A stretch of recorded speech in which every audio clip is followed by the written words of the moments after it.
Assalamualaikum warahmatullahi wabarakatuh. Apa kabar sobat sobter semuanya? Semoga kita semua dalam keadaan sehat jasmani dan rohani, tidak kurangan satu apapun. Amin ya robbal alamin. Oke, kita lanjutkan saja ceritanya. Sabtu, tanggal 9 November tahun 2024. Bab 3304, tamu yang terhormat. Bab 8831 sampai dengan bab 8835. Meskipun protagonis pesta hari ini adalah Tawana Sweet yang belum muncul, kelas atas yang hadir pada dasarnya adalah pengusaha. Mengejar bintang bukanlah hal yang mereka sukai, tetapi menghasilkan uang. Oleh karena itu, hari ini, orang-orang ini berkumpul dan berbicara dengan Kelly West sebagai intinya. Yang paling mereka rindukan adalah bisa menghubungi Faye Kexin. Sayangnya Faye Kexin tidak pernah tertarik dengan industri hiburan. Kepala keluarga Mitsui mengundangnya berkali-kali, tapi dia tidak tergerak sama sekali. Di luar dugaan, Faye Kexin tidak datang, namun dua orang teman baik Faye Kexin datang. Apalagi terlihat dari sikap Kelly terhadap Ye Chen dan Xiao Churan bahwa hubungan kedua orang ini dengan Faye Kexin pasti sangat baik. Setidaknya lebih baik dari hubungan Kelly dan Faye Kexin. Miki Sasaki benar-benar kehilangan kemampuan berpikirnya. Dia menatap Ye Chen dengan tercengang. Sama sekali tidak dapat memahami bagaimana pria ini bisa menjadi teman baik Faye Kexin. Keluarga Faye sendiri bertanggung jawab atas triliunan dolar. Dari sudut pandang aset pribadi, kepala keluarga Mitsui pada dasarnya adalah seorang siswa sekolah dasar di depannya. Berpikir bahwa dia baru saja mengejek Ye Chen dan Xiao Churan secara langsung, Sasaki Miki menjadi pucat karena ketakutan, tidak tahu bagaimana Ye Chen akan membalasnya. Saat ini, Sachiko Sasaki yang selama ini beragama Buddha juga tercengang. Berbeda dengan sepupunya Miki, Miki hanya ingin naik pangkat, baik itu statusnya di keluarga maupun statusnya di masyarakat. Miki sangat mempedulikannya, sehingga ia tidak pernah lelah berteman dengan orang-orang yang berkuasa. Adapun Sachiko, yang dia pikirkan hanyalah menjalani kehidupan normal dan tidak memiliki ambisi lain.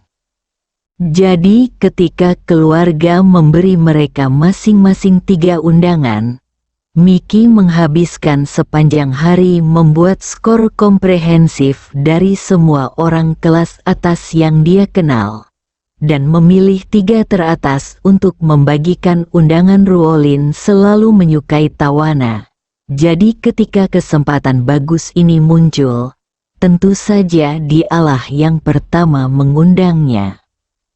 Dong Ruolin tidak tahu ada begitu banyak aturan tersembunyi di balik konser ini.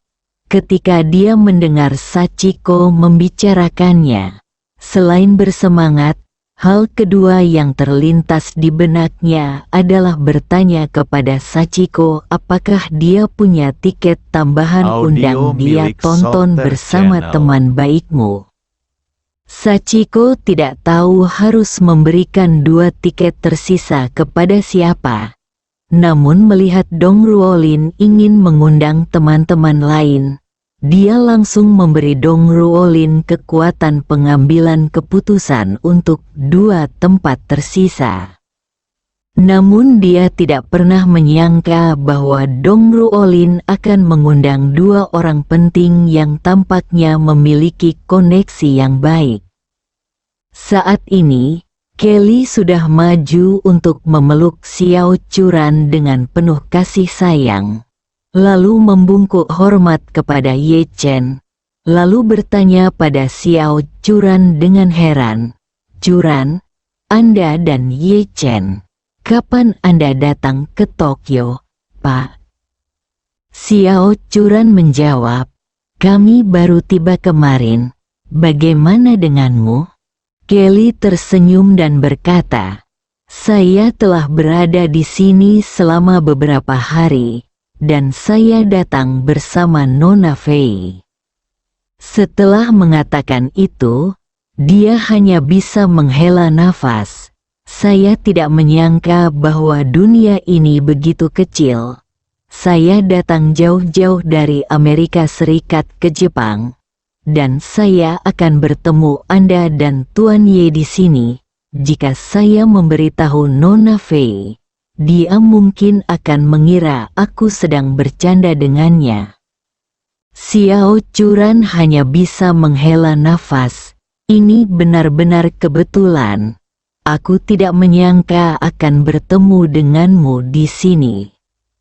Setelah mengatakan itu, Xiao Churan bertanya lagi, "Ngomong-ngomong, Kelly, kamu bilang Nona Fei juga ada di sini. Di mana dia?"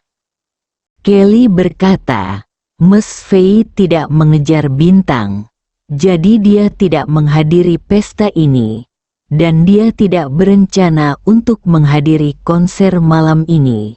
Tetapi jika dia tahu Anda ada di sini, dia pasti akan berubah pikiran. Saya akan meneleponnya nanti."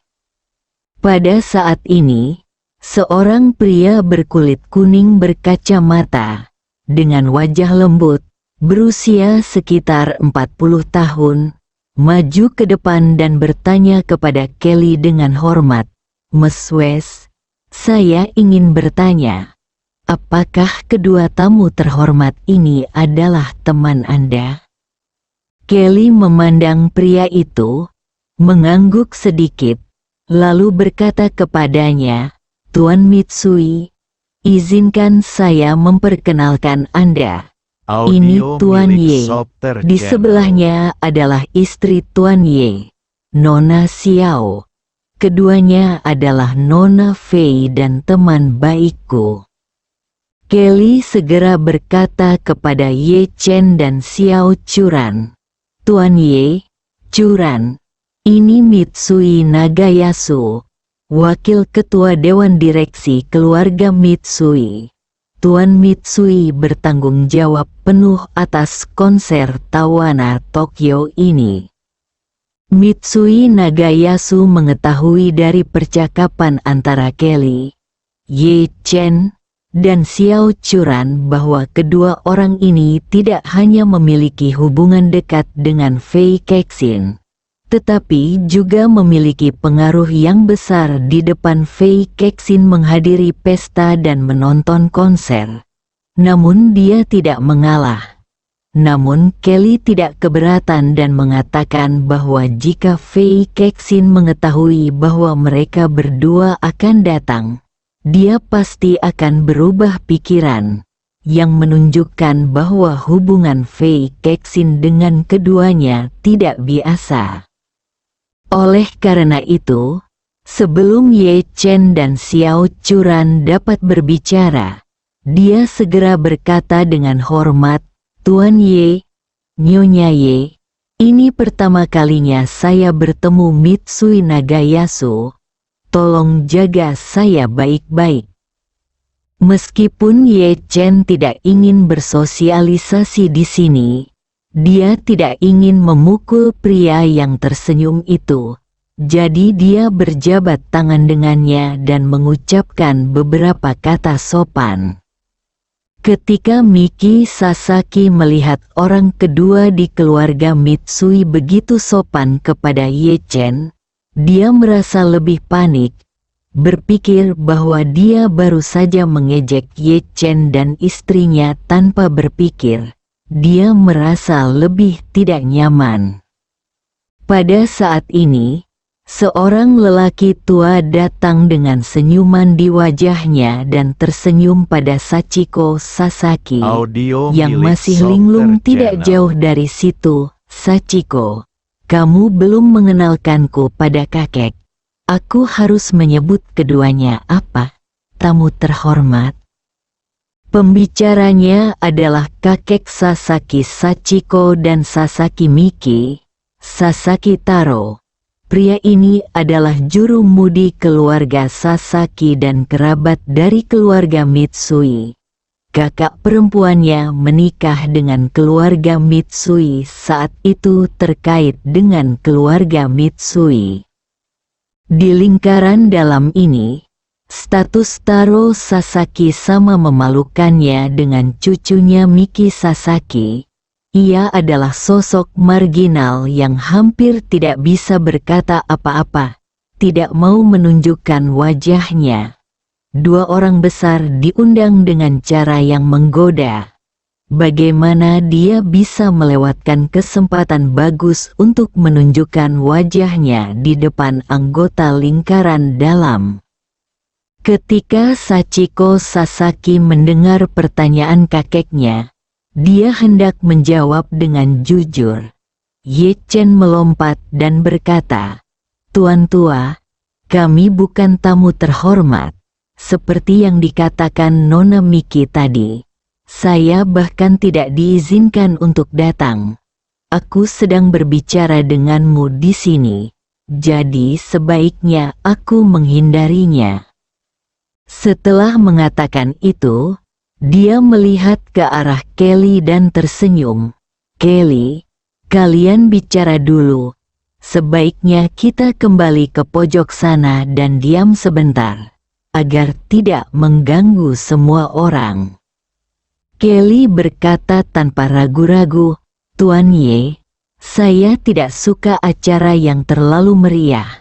Jadi mengapa kita tidak pergi bersama?"